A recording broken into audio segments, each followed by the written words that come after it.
ആരോഗ്യത്തോടെ ഇരിക്കാം. മികച്ച പരിചരണം ഞങ്ങളുടെ ഉറപ്പ്. Shoranur medical trust, Shoranur. ചെറുതുരുത്തിയിൽ ഭാരതപ്പുഴയിലേക്ക് ആശുപത്രി മാലിന്യം അടങ്ങിയ മലിനജലം ഒഴുക്കിവിടുന്നു. ചെറുതുരുത്തി പഞ്ചകർമ്മ ആയുർവേദ റിസർച്ച് ഇൻസ്റ്റിറ്റ്യൂട്ടിൽ നിന്നുമാണ് മലിനജലം ഒഴുകിയെത്തുന്നത്.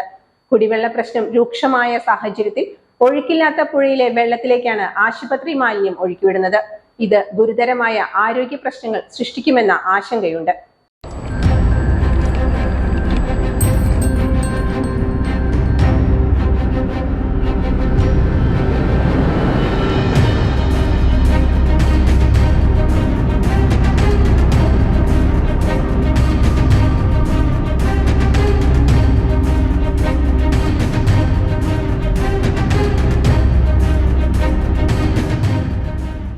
ചെറുതുരുത്തി പാങ്ങാവ് ശിവക്ഷേത്ര സമീപത്തുള്ള പുഴയിലെ കടവ് ഭാഗത്തേക്കാണ് ആയുർവേദ ആശുപത്രിയിൽ നിന്നുള്ള മലിനജലം ഒഴുകിയെത്തുന്നത്.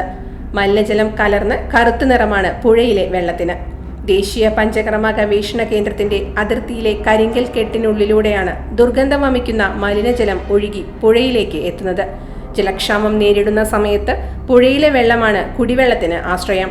കേന്ദ്ര സർക്കാർ നിയന്ത്രണത്തിലുള്ള ആയുർവേദ ആശുപത്രിയിൽ നിന്നുള്ള മാലിന്യം കൊണ്ട് തന്നെ മലിനമാക്കുന്നത് വലിയ പ്രതിഷേധത്തിന് ഇടയാകുന്നുണ്ട്. പഞ്ചകർമ്മേന്ന് വലിയ രീതിയിൽ മാലിന്യം പുറത്തുവിട്ട് ഈ പുഴ മലിനമാക്കുന്നുണ്ട്. അപ്പോൾ ഇവിടെ ആണെങ്കിൽ ഭയങ്കര സ്മെല്ലും കാര്യങ്ങളൊക്കെയാണ്. കുടിവെള്ളത്തിൽ ആശുപത്രി മാലിന്യം കലരുന്ന അവസ്ഥയാണ് ഏറെ ആശങ്കയ്ക്ക് ഇടയാക്കുന്നത്. നിരവധി തവണ പ്രശ്നം പഞ്ചകർമ്മ ഇൻസ്റ്റിറ്റ്യൂട്ട് അധികൃതരെ അറിയിച്ചിരുന്നെങ്കിലും മാലിന്യം നേരിട്ട് പുഴയിലേക്ക് ഒഴുക്കുന്നതിന് പരിഹാരം കണ്ടിട്ടില്ല.